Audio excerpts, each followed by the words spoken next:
afternoon. My name is Thomas Lowe and I'm a landscape designer in Atlanta, Georgia. Today I will be talking with you about how to clear an area for landscape pavers. After you have picked out the pavers that you want to use for your project, I recommend taking samples home or having your contractor bring you some samples out.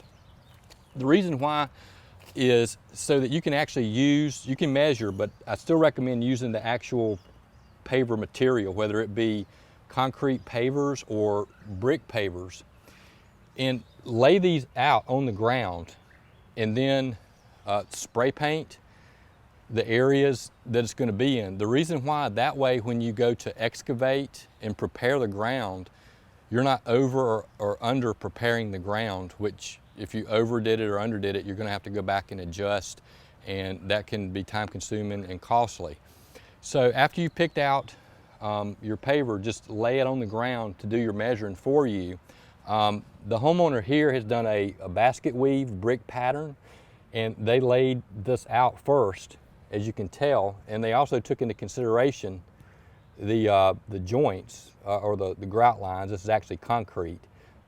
These are about 1/2 inch wide, and then once they got the sample pattern run done, then they adjusted the width according to that, which makes it a lot more efficient in doing your clearing.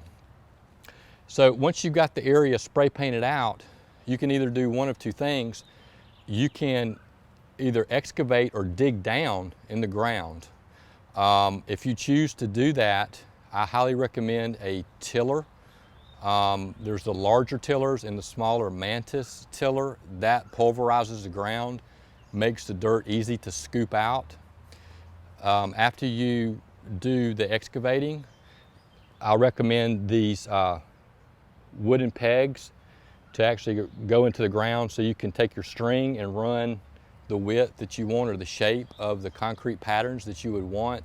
That way you don't have to continue to spray paint as you mess up the spray paint as you start to do your work. After you do that, or actually one other way to go about if you don't want to excavate is to go in, and now the homeowner dug down with these, but over the years they put in some edging to retain some of the soil and mulch here. You can actually go in with edging.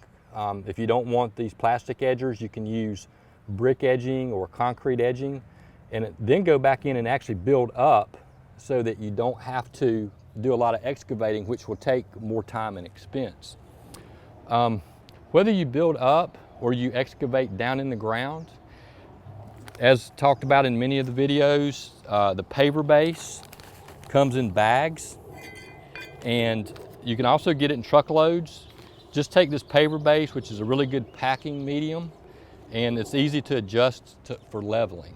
So I'd recommend putting this underneath the pavers. If you don't do a concrete mix, I recommend using the paver base underneath if you do a dry lay, which is no concrete. You won't need paver base if you're going to be doing the concrete. I hope this video has been some help. Have a great day. And I'm a landscape designer in Atlanta, Georgia, and my name is Thomas Lowe. Thank you.